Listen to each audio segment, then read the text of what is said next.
예, 오늘은 금년 세 번째 주일을 맞이해서 지난주에 우리가 눈 때문에 많이 못 오셨죠? 아무튼 벌써 새해를 맞이해서 세 번째 주일을 맞이했는데 오늘은 특별히 제가 한 달에 한 번 정도 말씀을 나누면서 새해를 믿음으로 출발한 우리의 삶의 모델이 되는 아브라함의 삶을 나누고자 합니다. 이 말씀을 읽고 또 묵상하면서 제가 살아온 한국에서의 30년과 또 미국에서의 46년이 넘는 삶을 되돌아보면서 시대와 환경은 전혀 다르지만 여호와 하나님께서 아브라함을 부르시고 함께 하시고 그 역사하신 것을 간접적으로 저의 삶에서도 저를 만나주시고 구원의 은혜 주시고 오늘까지 정말 아브라함처럼 이방에 나그네 되어 계속 이동하며 살아왔던 삶에 함께 하시고 그런 과정에서 여호와 하나님은 더욱 하나님께서 보여주시고 누구인가를 알려주시고 또 여러 가지 어려움과 환경을 통해서 주님께 가까이 가면서 주님을 알아갈 수 있는 은혜를 주신 것을 기억하면서 오늘 말씀 아브라함의 삶 믿음의 발자국이라는 말씀을 나누고자 합니다. 아까 에벤에셀의 하나님, 감사하신 하나님, 살아계신 하나님, 지금까지 인도하신 하나님, 앞으로도 인도하실 하나님, 여기까지 함께 하신 하나님, 그 하나님은 아브라함의 하나님, 이삭의 하나님, 야곱의 하나님, 살아계신 하나님이시다는 말씀을 기억해야 하는 내용입니다. 여러분 중에 이제 아브라함의 스토리를 너무 잘 아시는 분들도 있고 또 교회가 아마 생소한 처음 나오신 분들에게는 여러 가지로 생소할 수 있는데 제가 가능한 짧은 시간에 말씀을 나누고자 합니다. 우리의 삶은 어떻게 보면 순례자의 길이요 여행하는 삶과 같죠. 지상이.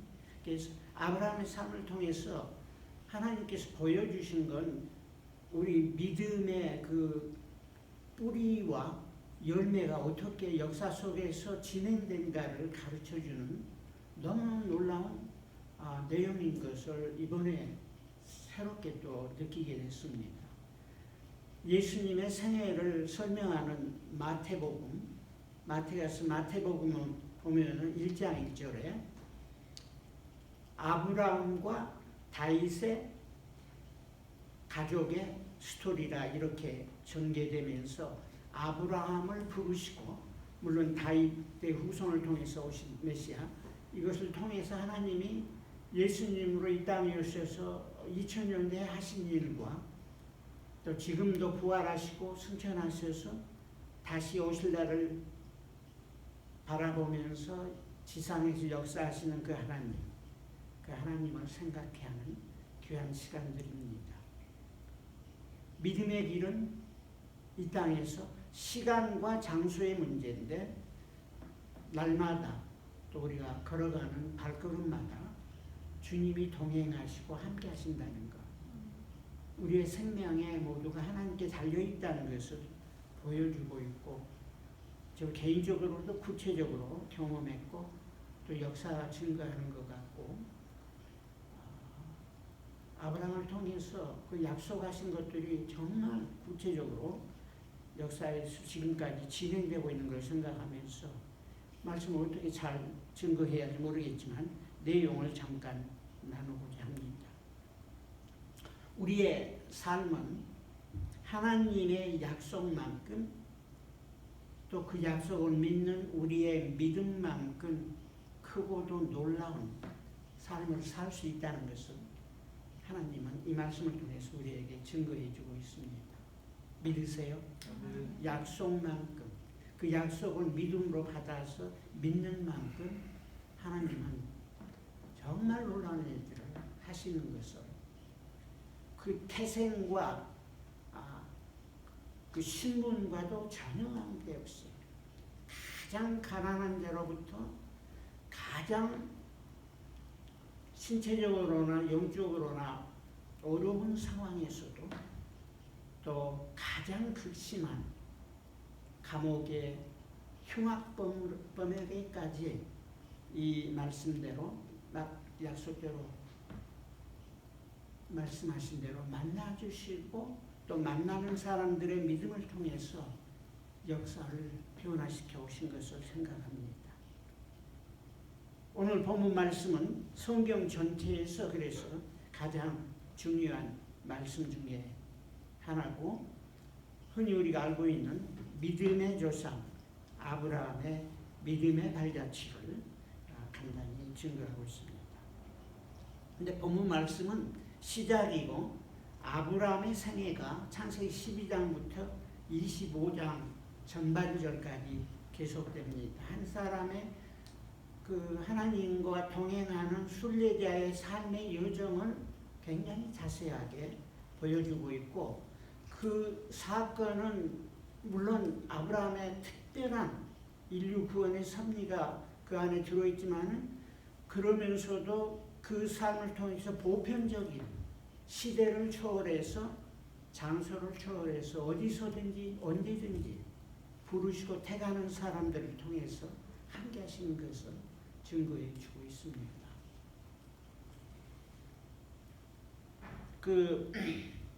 이 아브라함의 삶은 너무너무 제가 이제 볼수록 놀랍고 하나님의 섭리가 뛰어난데 창세기에 보면은 인간이 범죄하고 나서 첫 번째 아담에게 언약을 하죠. 그 언약은 사단 마귀의 권세를 여인의 후손으로 이 땅에 오실 그 메시아를 통해서 뱀의 머리를 깨물어 사탄 마귀의 권세를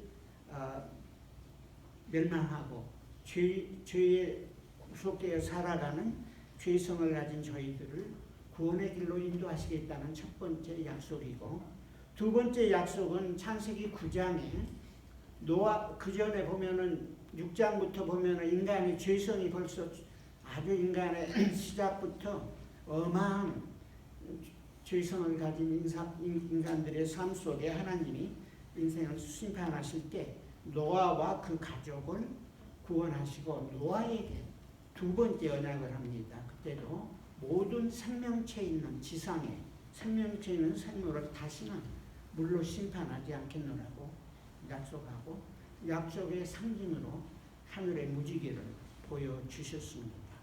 그리고 세 번째 바로 오늘 아브라함에게 주신 약속 말씀을 통해서 그 여인의 후손으로 이 땅에 오셔서 구원하신 예수 그리스도의 모델을 보여주고 있고 믿음을 통해서 우리에게 증거해 주고 있습니다.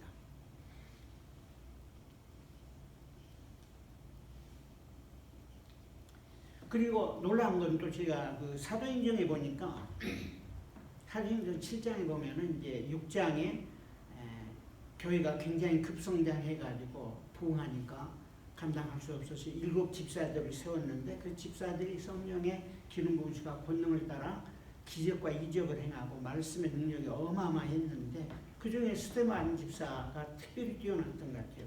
근데 그 말씀을 증거하는 스데반 집사를 잡아서 그 당시 종교 지도자들이 그 예수님을 십자가에 못 박힌 사내들인 공회 재판에 넘겼는데 공회 재판에서 스데반 집사가 설교하는 내용이 사도행전 7장 전체에 나옵니다. 1절부터 60절까지 근데 이분이 그 유대인들에게 이미 알고 있는 아브라함의 이 얘기를 하면서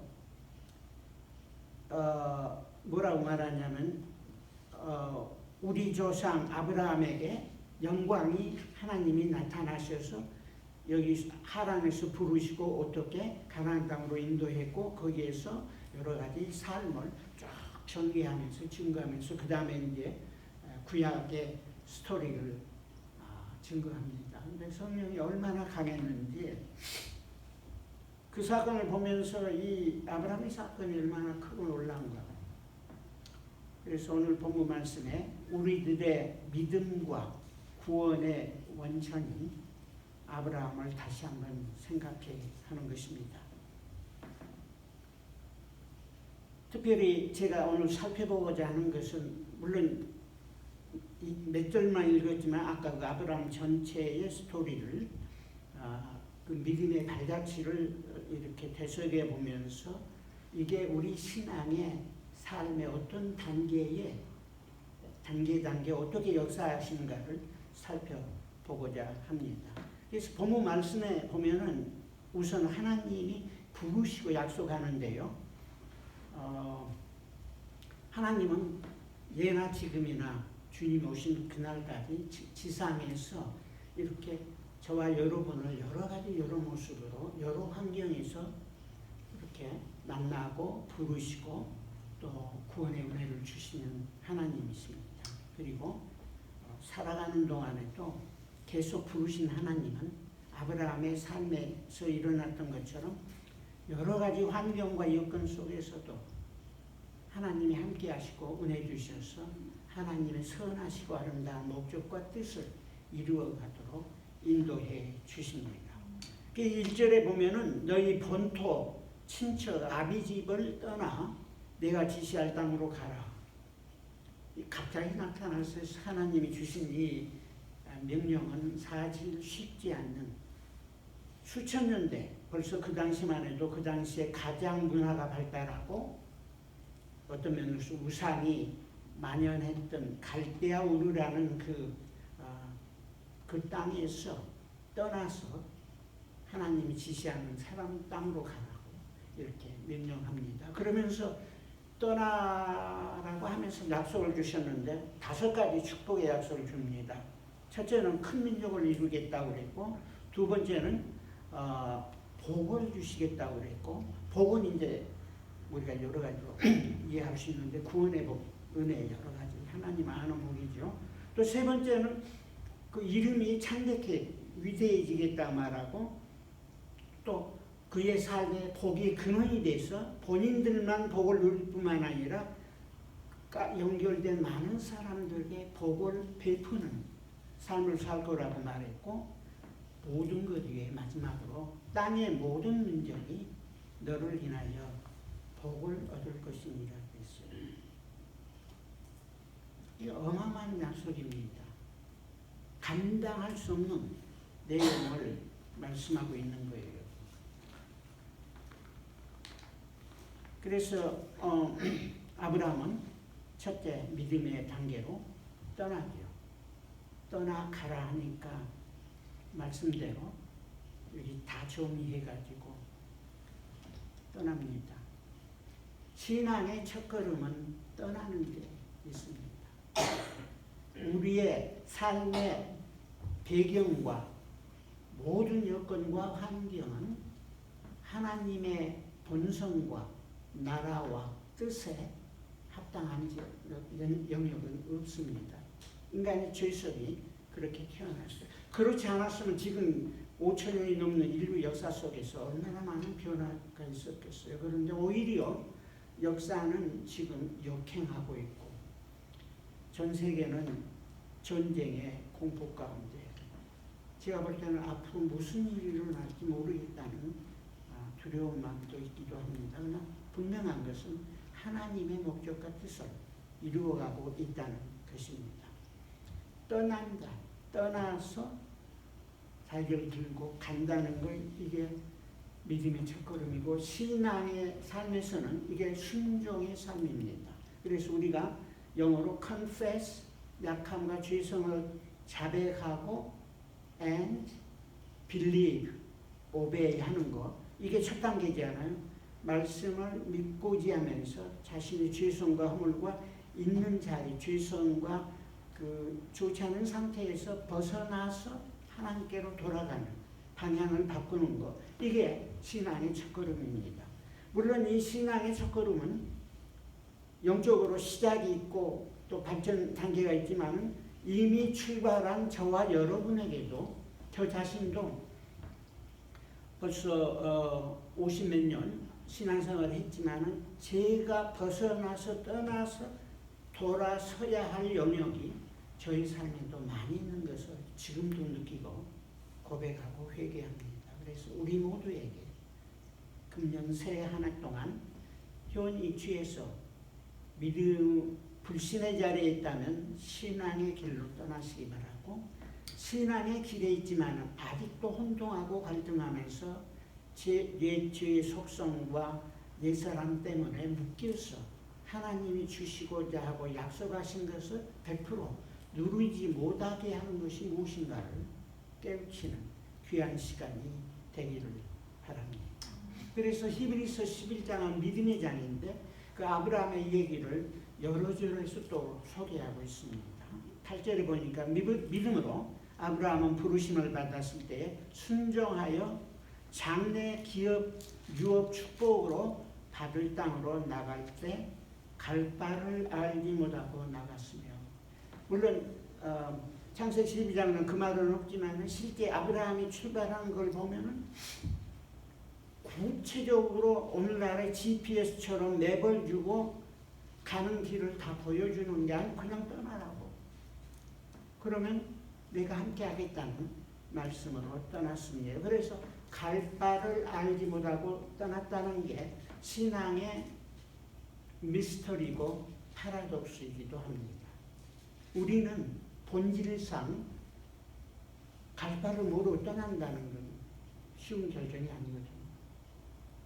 그러나 떠나야 할 곳이 앞으로 나에게 전개될 그 무엇인지는 모르지만 약속과 비교해서 절대 상대가 되지 않으면 그곳을 떠나야 하는 게 신앙의 출발이고 또 하나님의 약속을 누리는 첫걸음이기도 합니다.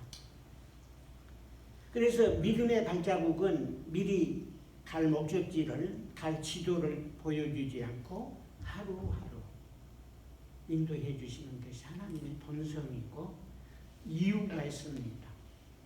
One step at a time. 하루하루, step by step. 제가 미국 46년 살아온 동안 자그마치 6개주를 돌았습니다. 그 산을 지금까지 은퇴하고 되돌아보고 또 한국에서 대학 시대 복음을 선교사를 통해서 주님 만나고 주님께서 지금까지 한 발자국 한 발자국 한순간 한순간 은혜를 주셨던 것을 새삼스럽게 확인하는 귀한 시간을 누리고 있습니다. 한 걸음 한 걸음 one step at a time. 이게 하나님이 부르시고 약속하신 나의 하나님이 누구인가에 대한 확신과 신뢰가 있을 때만이 가능한 출발이기도 한 것입니다. 고향 친척집은 그에게는 가장 솔리드한, 시큐어한 삶의 자리였습니다. 편안하고 안전하고 축복을 누리고 두려움 없이 공동체 안에서, 그러나 죄악의 본성을 가진 그 자리는 떠나야 할 자리이기도 했던 것입니다.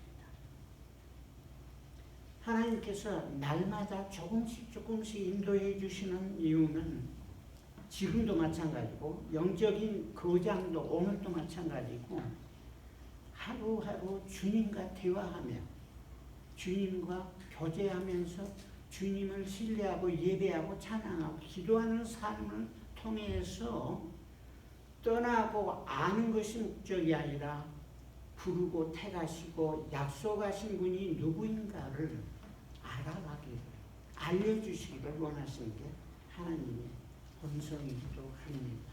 그래서 아까 에베네셀의 하나님, 여기까지 이 시간까지 인도하신 하나님, 그분은 감사하신 하나님이고 지금도 살아계신 하나님이고 그 모든 것이 전능하신 하나님이고 그분은 신실하신 하나님이세요.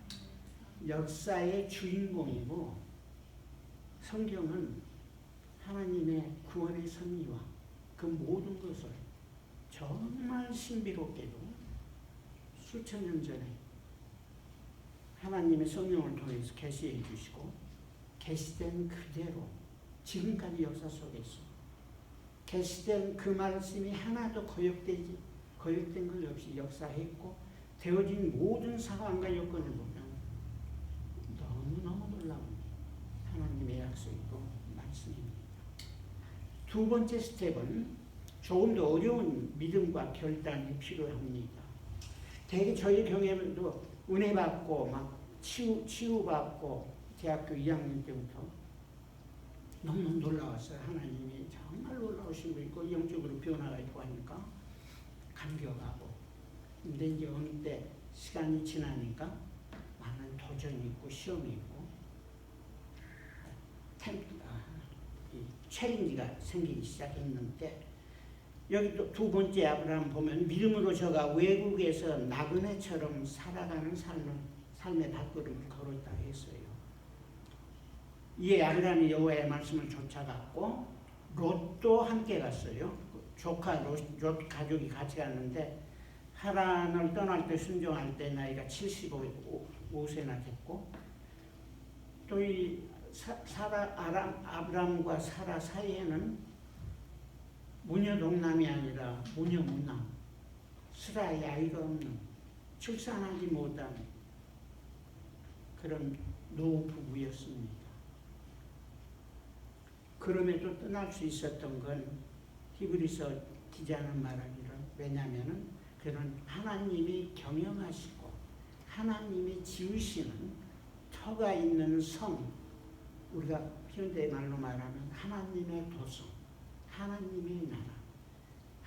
세상은 우리가 보이는 육신의 삶, 보이는 삶이 전부가 아닌, 이건 그보다 훨씬 초월적인 영적인 세계가 있고 영적인 생명들이 있고, 보이는 세계는 극히 그 하나님의 영적인 비밀을 창조된 세계를 통해서 물질로 보이는 세계로 잠깐 보여지는 것이 불가하다는 것을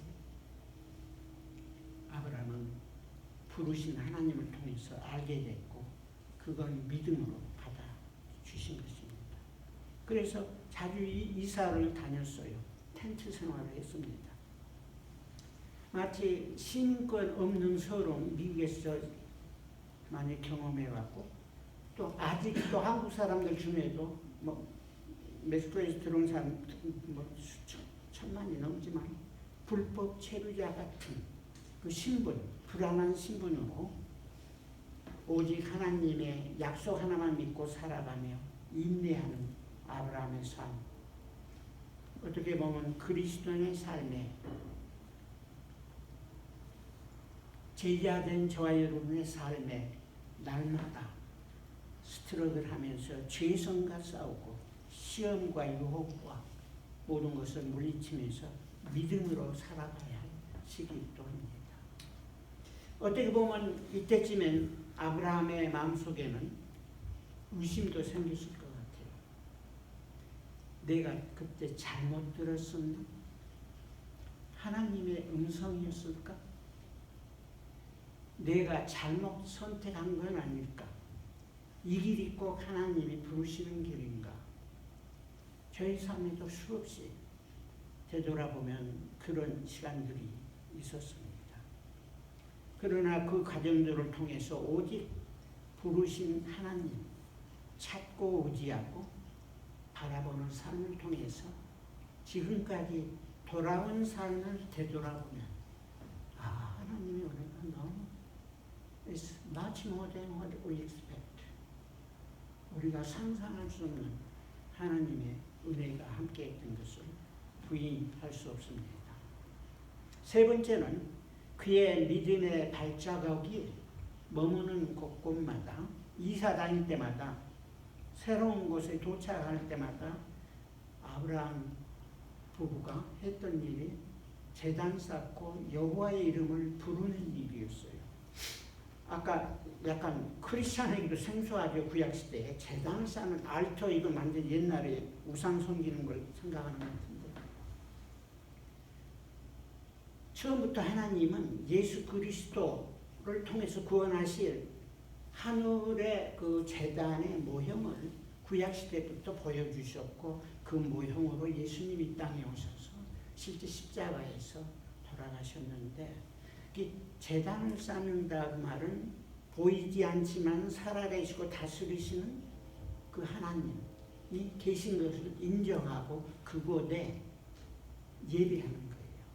여호와의 이름을 불렀다. 그러면 여호와의 이름은 여호와가 누구인가?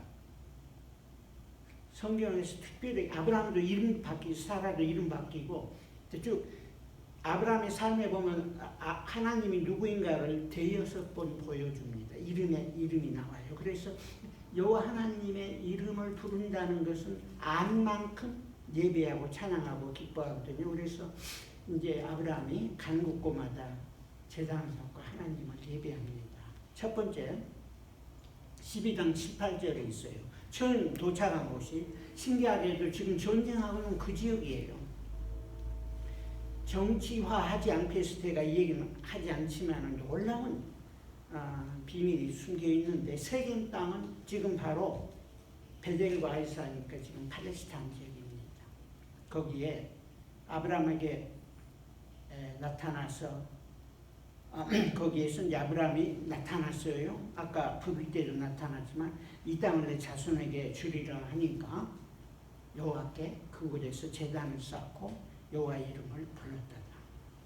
첫 번째 하나님께 예배하는 모습이 나옵니다. 두 번째는 13장 4절인데 롯이 같이 따라갔는데 롯 가족이 근데 두 팀이 그동안 거기서 이동하면서 자녀도 많이 생기고 또 같이 그 일하는 일꾼들도 생기고 인구가 많이 있으면서 두 팀이 가까이 있다 보니까 마찰이 생겼어요. 롯하고 아브라함 사이 마찰이 아니라 그 종들 일꾼들 사이에 갈등이 생겨 다툼이 아주 심해져서 서로 나누기로 결정을 합니다. 그래서 나눌 때 아브라함이 그랬어요. 롯이 네가 먼저 네 원하는 데 좀 보고 선택하라고 했습니다. 그러니까 롯이 쫙 눈을 들어보니까 그 소돔이 있는 소알 땅이 너무 가나안 물줄기가 흐르는 그 밸리에 너무너무 기름진 땅이에요. 그래서 그것을 택했고 아브라함은 그냥 삭막한 사막 지역을 택했습니다. 그래서 이때 그 아브라함이 택한 다음에 아까는 네 자손이 열방에 축복이 되리라 자손이 얼마나 많으리라 그랬는데 여기는 조금 더 구체적으로 강조해서 내 자손의 땅의 티끌보다 더 많을 거라고 약속을 했습니다. 그때 아브라함의 헤브론 지역, 헤브론은 지금 그 팔레스타인의 지금 갈등 지역 중에 하나예요. 팔레스타인 사는 지역. 여호와를 위하여서 단을 쌓고 예배했습니다. 21장에도 보면은 그때 아브라함이 이제 상당히 영적으로도 성숙돼 있고 자랐는데 그 근처에 일든 그 아비멜렉이라는 족장이 있는데 그 사람하고 이제 이 두 팀이 위협적인 관계였고 사실 아비멜렉이 이 떠돌이 낙내와 외근과 같은 아브라함 가족들을 보니까 이 굉장히 위협적이고 더욱 관찰하고 놀라운 것은 무슨 일을 하든지 아브라함에게 한 말이에요. 하나님이 항상 너와 함께하는 것을 우리가 보았다고 이렇게 고백을 합니다.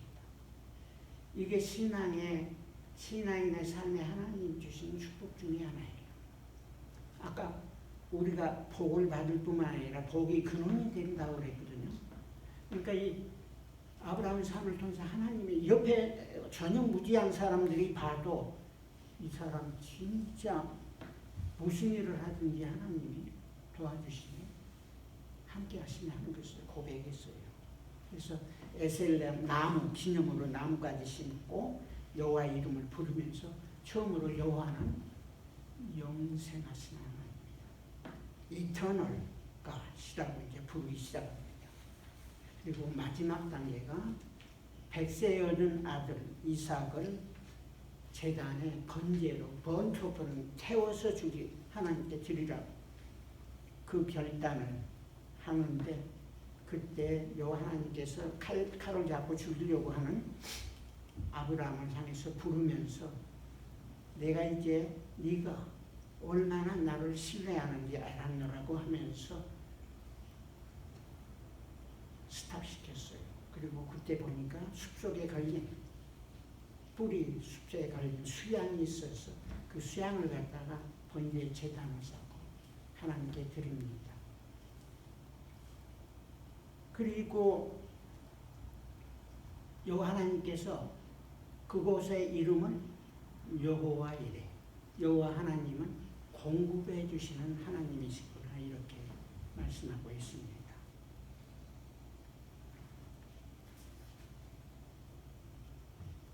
신약에 구약에는 더 여러 군데 또 하갈이 중간에 10년 만에 약속한 지 10년 만에 못 참고 그냥 그 하갈 애굽 여종하고 이제 사이에서 이스마엘이 태어났잖아요. 이게 이제 아랍과 이스라엘의 지금 갈등이기도 한데 그래서 하갈이 이제 쫓겨났는데 결국은 이스마엘 데리고 방황하고 이제 죽을 준비하고 있을 때 하나님이 나타난 거예요.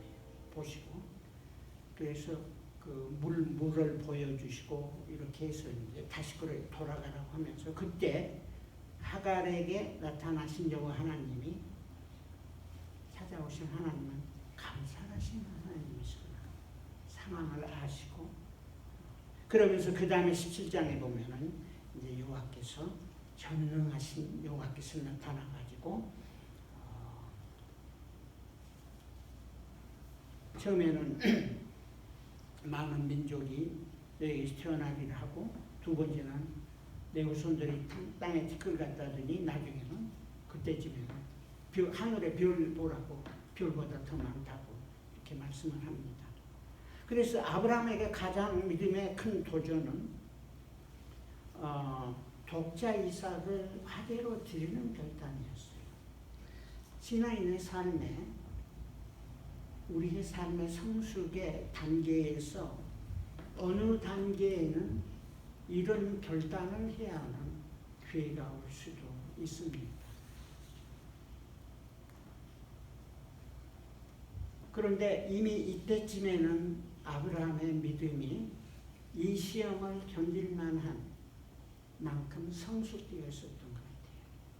그래서 남이 묻고 칼로 잡으려고 했지만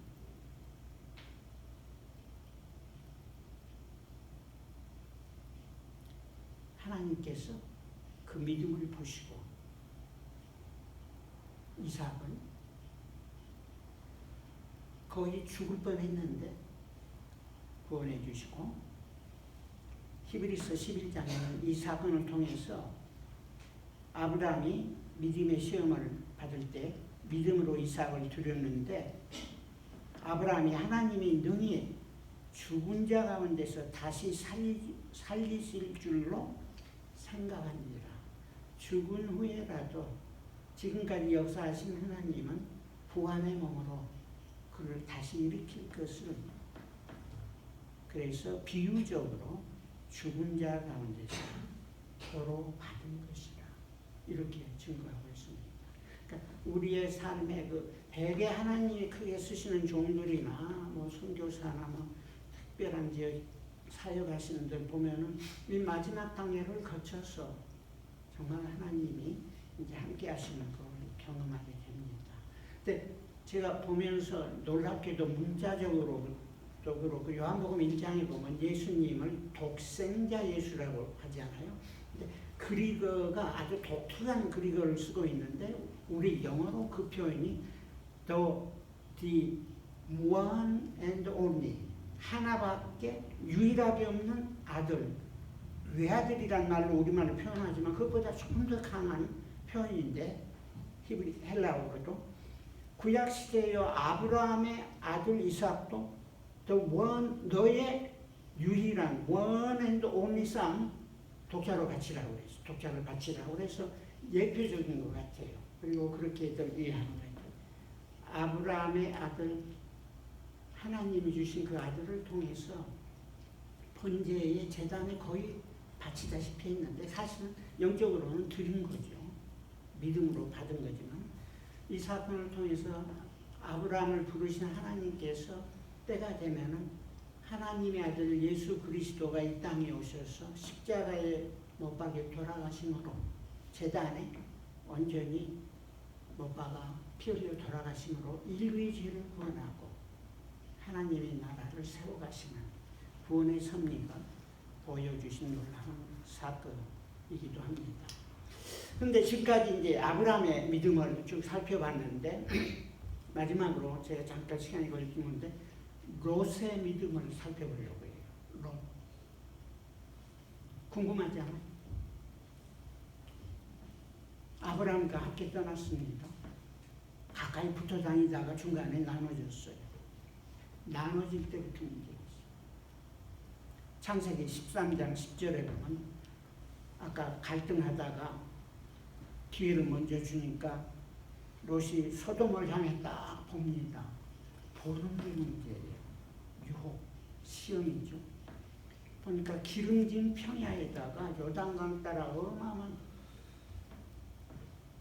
기회도 주어졌고 보니까 죽고 선택했습니다. 요단강 저쪽을 아마 이렇게 지적을 했기 때문에 여기 가겠다. 그리고는 조금 후에 소돔 근처에 정착하게 됩니다. 근데 소돔은 그 당시에 나중에 알지만 소돔과 고모라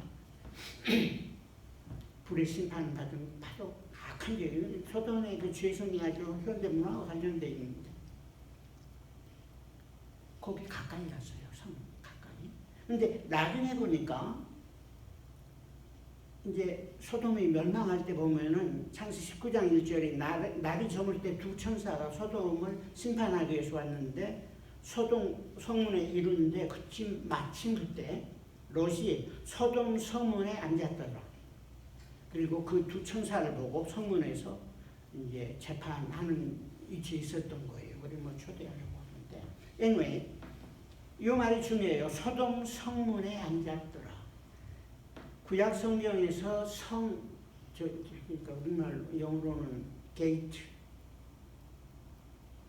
시청이에요. 시청 올라가는 법정. 성문은 성문에서 성이 있고 그 안에 사람들인데 들락날락하는 건 성문에서 하는데 그 성문에서 재판도 하고 모든 행정적인 처리도 하는데 그 성문에 앉았다 말은 그 재판관이에요. 재판관.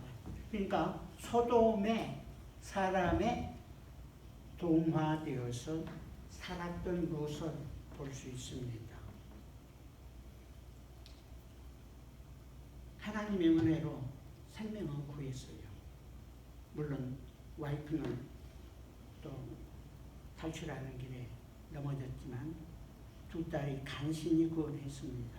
근데 이걸 보면서 우리 신앙이 출발은 좋았는데 한순간 주님을 떠나기 시작하면 참 어려워요.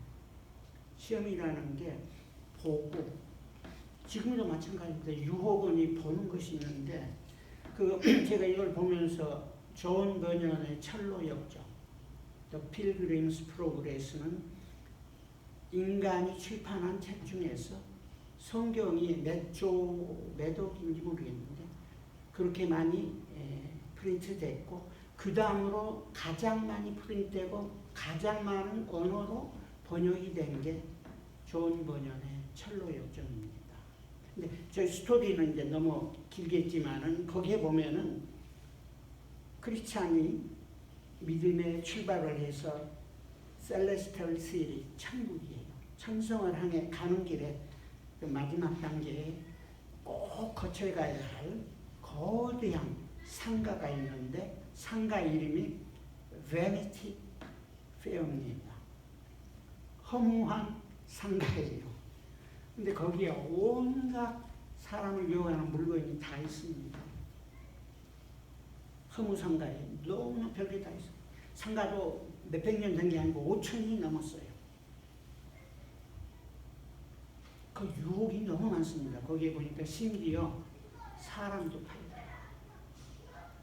인류 역사에 사람은 판다. 노예도 마찬가지지만 지금도 중세에 개화기에 사고 팔았던 노예의 숫자보다 훨씬 더 많은 피지컬, 섹슈얼 슬레이브리가 어마어마한 인류 역사의 증거 얼마나 진행되는지 몰라요. 인간의 죄의 극치를 보여주는데 이게 유혹입니다. 유혹. 여기서 넘어지기 너무 쉬울 것 같아요. 근데 유혹은 다 현실적인 먹는 것, 입는 것, 눈에 보는 것에 유혹을 자파성을 통해서 유혹하는데 여러분의 신앙생활도 제가 쭉 이렇게 신앙의 여정을 걸으면서 주위를 관찰하면서 참 이 유혹이 굉장히 강하고 넘어지기 쉽다는 걸 보게 됩니다.